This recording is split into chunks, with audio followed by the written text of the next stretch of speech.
قالوا أتجعل فيها ومن يفسد فيها ويسفك الدماء أونحن نسبح بحمدك ونقدس لك قال إني أعلم ما لا تعلمون وعلم آدم الأسماء كلها ثم عرضهم على الملائكة فقال أنبئوني بأسماء هؤلاء إن كنتم صادقين قالوا سبحانك لا علم لنا وإلا ما علمتنا إنك أنت العليم الحكيم। শুরু করছি পরম করুণাময় ও দয়ালু আল্লাহর নামে।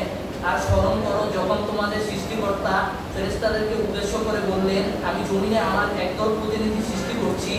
তখন ফেরেশতাগণ বলল, আপনি কি এমন প্রতিনিধি সৃষ্টি করবেন যারা জমিনে দাঙ্গা হাঙ্গামা করবে এবং রক্তপাত ঘটাবে? বরং আমরা একটু সবসময় আপনার পবিত্রতা বর্ণনা করছি এবং আপনার গুণকীর্তন করছি।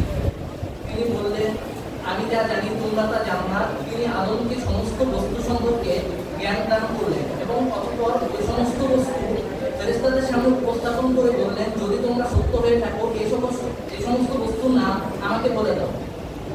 কিন্তু ফেরেশতারা বলল, আমাদের কোনো জ্ঞান নেই, শুধু আপনি আমাদেরকে যা শিক্ষা দিয়েছেন আমরা শুধু তাই জানি। নিশ্চয়ই আপনি মহাজ্ঞানী ও হিকমত দানকারী। আসসালামু আলাইকুম।